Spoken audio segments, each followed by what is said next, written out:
The job of party leader is a difficult one. A leader must appeal to the electorate while retaining the support of their party room. While a leader will only answer to the electorate every few years, they always require the confidence of the party. Often there is a positive correlation between these two concerns.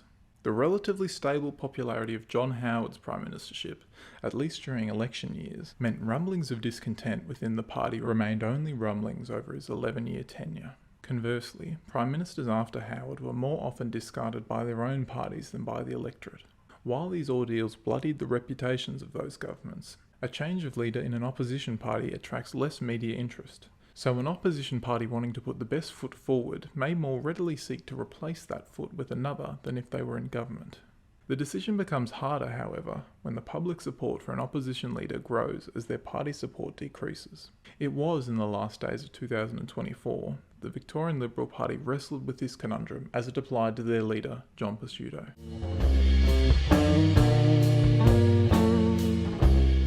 John Pesutto was born in the eastern Victorian township of Traralgon in 1970. His was an ideal Liberal upbringing. His parents, Luigino and Antonietta, had migrated to Australia in the early 1960s from Italy, eager to make a contribution to the society that had taken them in.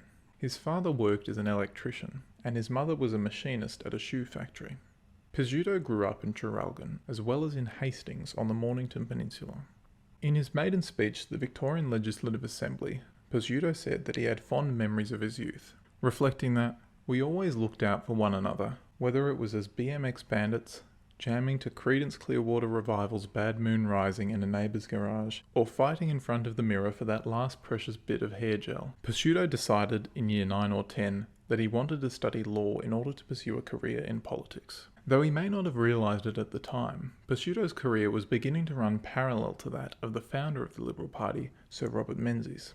Menzies was born in regional Victoria and, like Pesutto, moved to Melbourne to study law at university. While he studied, Pesutto worked in bottle shops and graduated with a degree in law and commerce in 1994. 2 years earlier, the same year that Liberal Jeff Kennett had swept to power in Victoria, Pesutto nailed his colours to the mast and joined the Liberal Party. As a lawyer, Pesutto specialised in industrial law and employment matters. He also worked as a consultant for government departments and helped draw up labour market policy for the Business Council of Australia. Pesutto remarked in his maiden speech that he was led towards Liberal politics by the reforms that Liberals of the past have championed. I make particular note of Pesutto's mention of the universal franchise, as the Victorian Liberal Party that Pesutto had joined in 1992 had, 20 years before Pesutto's birth, fought tooth and nail to stop the franchise from being expanded.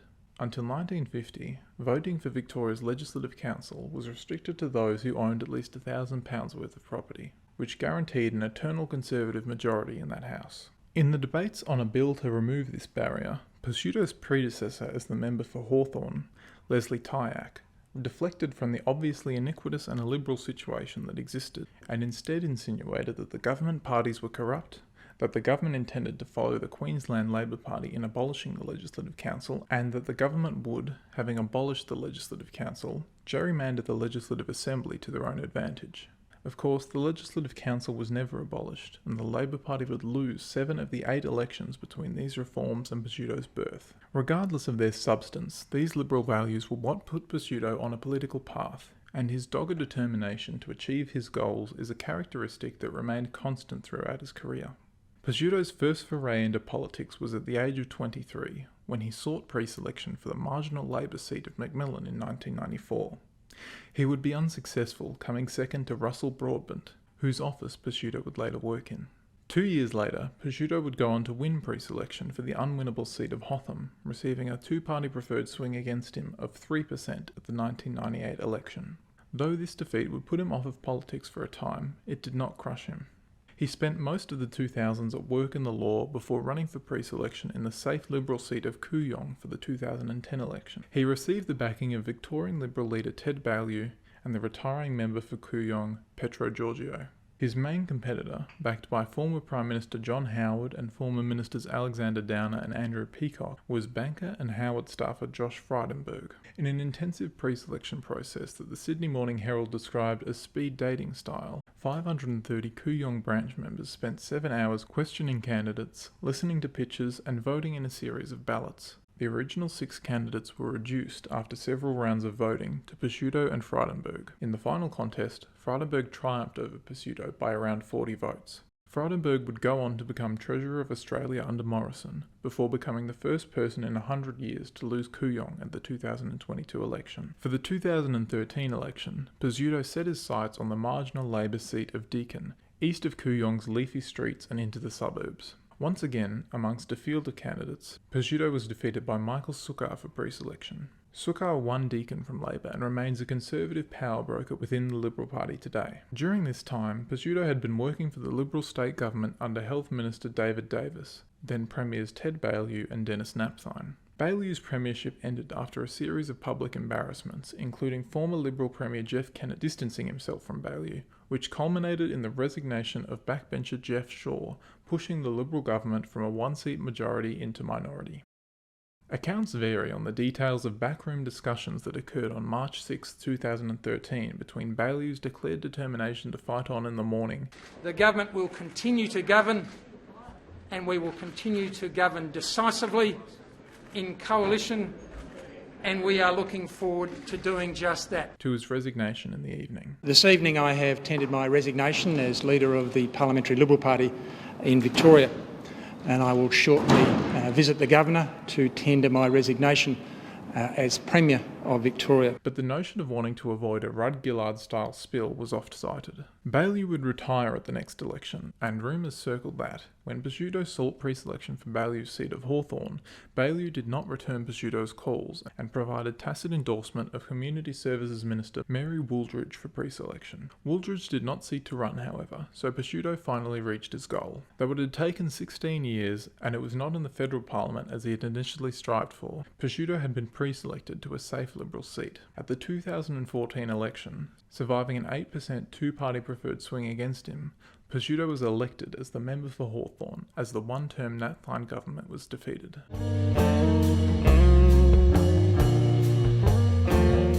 Had it been up to him, 2014 would probably not have been Pesutto's preferred point to enter state politics as a Liberal MP. The Victorian Liberals had become the first government in generations to be thrown out after just one term.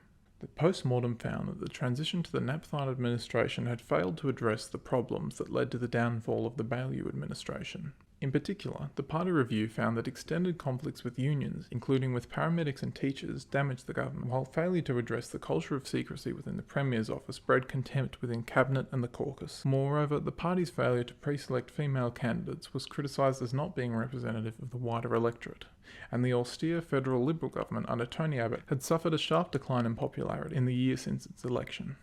Matthew Guy would be elected as leader of the Liberal Party after Napthine's resignation, and Guy chose Pesutto as his shadow Attorney General. Pesutto exceeded expectations for a first-term MP in achieving a shadow ministry, demonstrating the faith in his abilities and his experience that Guy had in him. Under Guy, the Liberal Party focused particularly on law and order, so Pesutto would have his work cut out for him in advocating for the party's Get Back in Control agenda. Mandatory sentencing for breaches of bail conditions, investment in new prisons, and cracking down on gang activity were the changes that Pesutto prosecuted the argument for in the lead-up to the 2018 state election. Unfortunately for him, the Liberals' election campaign went almost uniformly awry. In 2017, Guy would be spotted having dinner with alleged underworld figure Tony Medafri, a story which Guy was unable to shake off and which damaged his credibility on law and order. During the campaign, references to African gangs by Liberals, including Federal Minister Peter Dutton, were perceived as a divisive scare campaign, while the Get Back in Control slogan influenced as few as 6% of people, sometimes inadvertently putting voters off of the Liberals. Meanwhile, the federal Liberal government had just concluded the bloody removal of Malcolm Turnbull in favour of Scott Morrison, an action that would anger Turnbull's moderate base. By contrast, the Andrews government had made a strong case for their re-election, campaigning on their investment in health and education and the ongoing level crossing removal program. Pesutto later reflected that conflict in the Federal Party and policy misprioritisation played their parts in the result. It was a dreary night for the Liberals, but it was worse for John Pesutto. Having been elected to a seat that had been held by the Liberals for decades, he didn't expect the result in Hawthorn to be in question, and so agreed to join the panel for the ABC's election coverage that evening. This led to, arguably, Pesutto's most well-known act in public life. A general swing combined with moderate irritation at the treatment of Turnbull, as well as shifting demographics in inner eastern Melbourne, resulted in Pesutto's defeat at the hands of Labor's John Kennedy, a 71-year-old retired school principal who, The Age reported, had never got his driver's licence. And to think that for all the talk of this being a close election, we could come out of this election with Labor holding Hawthorn, Nepean, Mount Waverley, Sandringham. If that's the sort of result we get tonight, it would be astonishing. But I think people might want to talk about Hawthorn for the moment. John Pesutto, commiserations to you. It's looking like at this point. What are your thoughts on your future at the moment? Is it too early to ask? Well, the first thing that I would want to say is, irrespective of the final result when it comes in, the first thing you should always do is thank the people who elected you in the first place. So whatever happens, and it's not looking great, but my first thought is to thank the people of Hawthorn who elected me in 2014. It's certainly in the last 4 years been a great honour to serve them, and I certainly hope I didn't let them down in that way. But to them watching, thank you so much. To John Kennedy, who has worked very hard. He's a very decent man, and I've come to know him and Bronwyn. They're very decent people, and I've enjoyed actually being on the campaign trail with them. As for me, it doesn't matter. You only get a short time on the stage in politics, and I don't know what will happen. I mean, it's not looking good as I look at It's sounding to me, though, that you're conceding your seat. Is that what? No, it's a long way back, but I do just, we focus on what it is, what it means for us as politicians. And what I've been trying to emphasise during the evening is it's not about us. And if we continue to make it about us, that's why you run into predicaments like this. So it's a difficult road back on those numbers. I can't concede it. I hope you understand that. But it's not looking great, and it's a very tough road back for me. But to the people of Hawthorn, I'm very grateful for the time they've certainly given me between 2014 and 2018. Pesutto's live reaction to his defeat was regarded as graceful and earned him respect and publicity. In reality, however, his defeat was disastrous for the party. In the absence of Pesutto, who was already considered a future leader, the party elected Michael O'Brien after Matthew Guy resigned as leader. O'Brien's tenure was marked by an utter lack of cut-through in the media, with polling reflecting a lack of interest in O'Brien as alternative premier and in general. In 2021, just a year out from the state election, a spill motion was moved by Brad Batten, the Liberals' representative on roads and youth justice. The motion was comprehensively defeated, and O'Brien took this as a vote of confidence in his leadership. 6 months later, Matthew Guy would challenge O'Brien and win. Guy's campaign in 2022 largely focused on the government's contentious handling of the pandemic and vaccine mandates. Guy's characteristic ineptitude was displayed again during the election campaign, as he was referred to the state anti-corruption body less than 2 weeks from polling day, after allegations were made that his recently departed chief of staff had conspired to solicit donations with the intention of avoiding the state's donation limits using a private company. The government did not have a clear run either. It was referred to the same anti-corruption body due to its alleged dealings with preference whisperer Glenn Drury, who had details of his manipulation of the upper house voting system leaked during the campaign. Coupled with the controversial management of the pandemic, increased cost of living pressures, and the lack of an unpopular federal Liberal government, substantial swings against Labor were seen across the state. These were especially pronounced in the inner north and western suburbs of Melbourne, while in the east, Labor's vote largely held up and even grew in some seats. Pesutto, since being defeated in 2018, had been working as a senior fellow for the Melbourne University School of Government and contributed frequently to discussions on ABC radio, further improving his public profile. Despite this, he was still touted as a potential leader should he return to Parliament. The swing against the government was muted in the Inner East, an area experiencing demographic change as large housing developments are constructed and young families move in, but Pesutto benefited from an ill-fated Teal independent campaign, which helped leak preferences that may have otherwise gone to Labor. Though he managed to lose even more of his primary vote, Pesutto won Hawthorn with a small two-party preferred swing towards him, as the Liberal Party was defeated for a third consecutive election. Matthew Guy once again resigned the leadership the following day. Guy remains in the Legislative Assembly, though since leaving the leadership, he has more time for taking photos of trains for Facebook.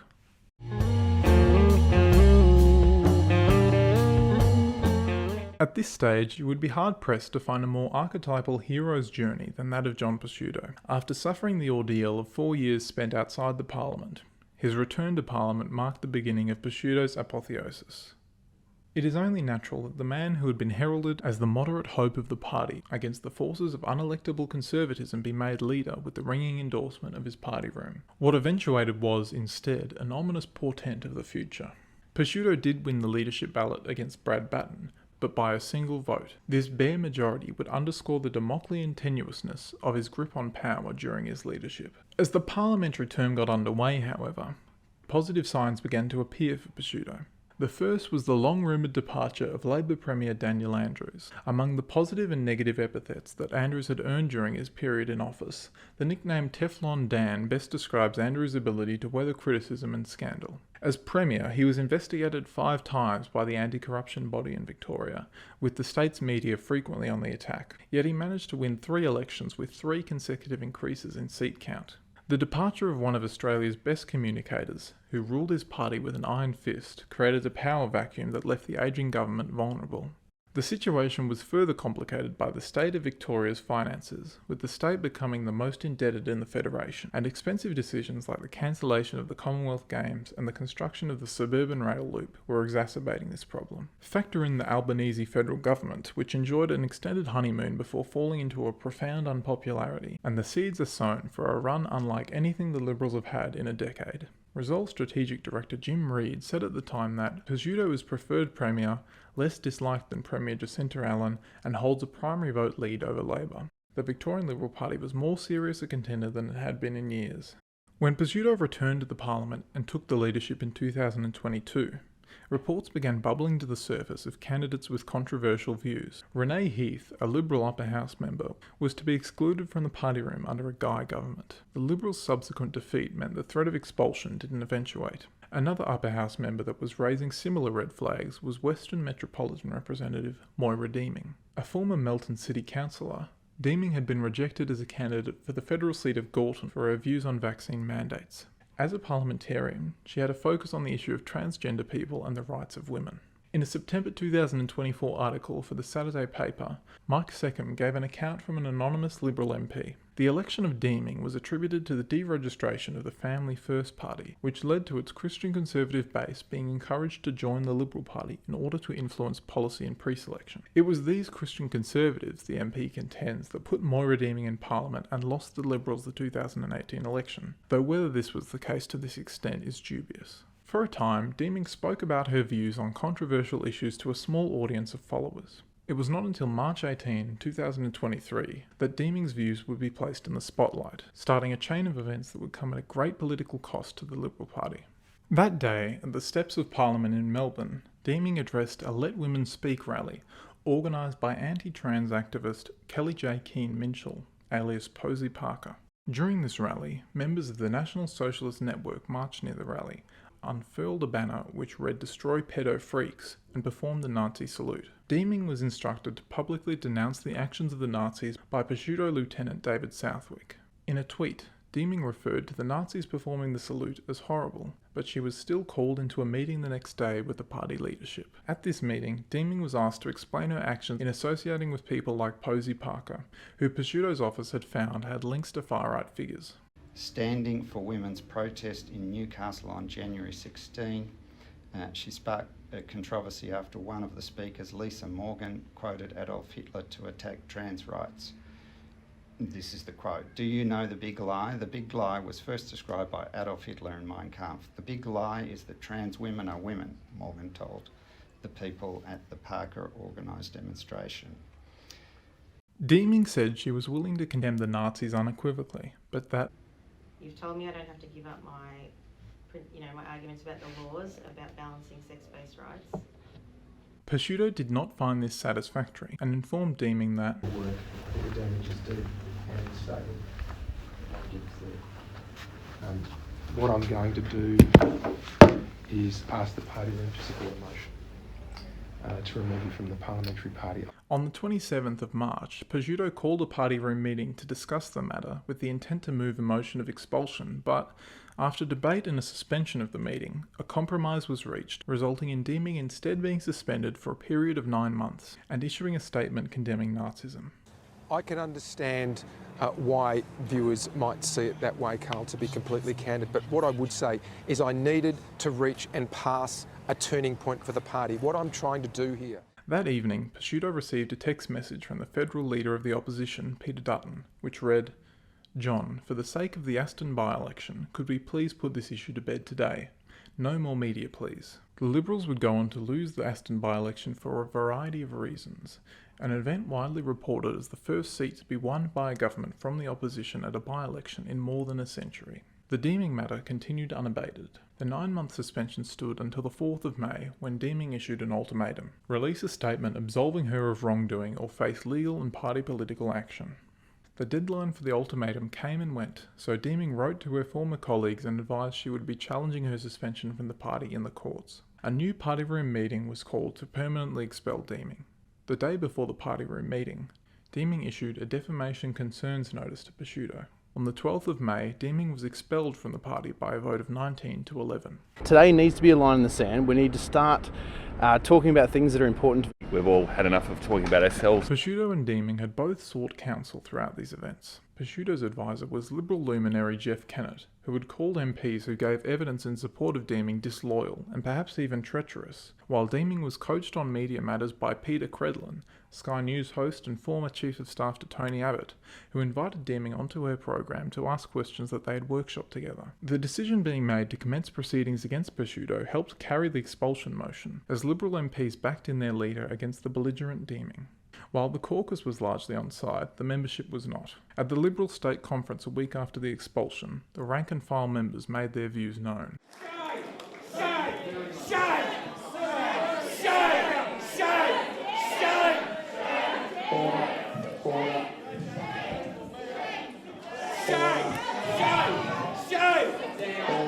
To State President Greg Rubella, to Dan Tehan.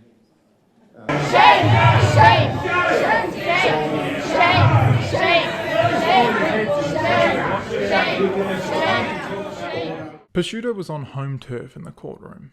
Perhaps it was this confidence that led Pesutto to reject an offer by Deeming to settle the defamation case for $100,000 plus her costs. Deeming v Pesutto was the legal spectacle of the year, with thousands observing the federal court's live-streamed proceedings. While the 3-week trial ran, any Liberal fronting a press conference was asked their view on the case, utterly derailing any agenda they had hoped to prosecute. Justice O'Callaghan ruled on December 12, 2024, that Pesutto had, in all 5 of the 5 public statements before the court, defamed Deeming and imputed that she had knowingly associated herself with Nazism. Deeming was awarded $300,000 in damages, and, as Pesutto had refused a settlement earlier, he would also have to pay a higher proportion of her legal fees. We need leaders who have that fight in them, leaders who will stand up and be accountable and always put the interests of our state first. That's why I will continue in this role. I'll take questions. It had long been speculated that, if Pesutto was defeated in court, he would lose the leadership. He had invested a lot of political capital in removing Deeming, and the finding that he had done so wrongly was catastrophic. The next day, frontbencher Sam Groth would resign his position in the Shadow Ministry. 4 days after the judgment, 5 Liberal MPs called for a party room meeting in order to vote on a motion to readmit Deeming. The first signatory of the letter calling for the motion, Bill Tilley, declared that the purpose of the meeting is not seeking a leadership change, it is righting a wrong. While the argument for reinstating Deeming was strong, forces in the Pesutto camp remained determined. Deeming had sued the leader of the party she wished to be returned to, and had frequently voted against her party in the Legislative Council. When the day of the vote came, the result was 14 for and 14 against. Pesutto, as leader, held a casting vote, but he did not exercise it, as an absolute majority of 16 was required to pass a motion to reinstate a party member. By this stage, it was nearly over. So the vote was had after a long and very civil discussion between members. This concludes the matter of the membership or otherwise of the Parliamentary Party.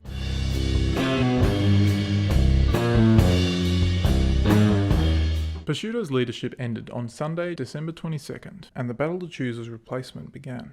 That afternoon, Pesutto announced he would be calling another party room meeting in the new year to vote on the readmission of Moira Deeming, just 2 days after the previous vote. This concession spurred the party's factions into action. There was to be no civilised conduct as there was in the deposing of Baillieu in 2013. Bizarre possibilities were raised and dismissed, including the return, mooted by moderate Georgie Crozier, of Michael O'Brien, the least effective leader in a generation in a very competitive field.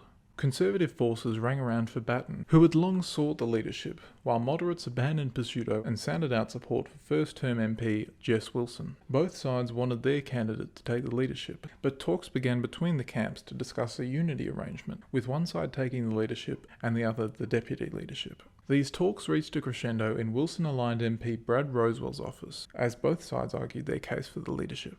Rosewell, it was reported, remained cool as Conservative power brokers argued that the moderate faction that had brought the saga on could not be trusted to resolve it. He sat in a chair, sucking on a vape, and insisted they still had the numbers. Wilson would be the next leader of the party, he told them. So profoundly wrong was Rosewell that not only was Wilson not elected to the leadership, but she in fact came in third place behind Chris Cruther, a Conservative who had announced his candidacy the night before the meeting. On the 27th of December 2024, Moira Deeming was readmitted to the Parliamentary Liberal Party by a vote of 23-4. They're certainly peddling the message. We'll be reunited. It's an opportunity for party unity. We need to unite our team. Deeming re-entered the party room and was among those who backed Batten for the leadership. After Wilson was knocked out in the first round of voting, Batten was elected leader by a margin of 21-7 against Cruther. Sam Groth, whose resignation from the shadow ministry was decried as amateurish by some MPs, became deputy leader. Over the 2 years that Pesutto had led the party, he had taken the coalition parties from a primary vote in the low 30s to a primary vote around 40%, and had put the party in the lead on a two-party preferred basis. Pesutto, towards the end of his leadership, had enjoyed high personal satisfaction ratings compared to Jacinta Allen. The Melbourne University-educated lawyer had been laid to waste by a former Baker's Delight franchisee who had left school when he was 15. When Deeming re-entered the party room that day, Pesutto shook her hand and apologised again. Despite the fruit of decades of work collapsing around him, not to mention the millions in legal fees he was on the hook for, the graciousness that was present at his defeat in 2018 was again apparent. Will Brad do a better job than you? Well, we're all behind Brad now and we're focused on winning the next election in 2026.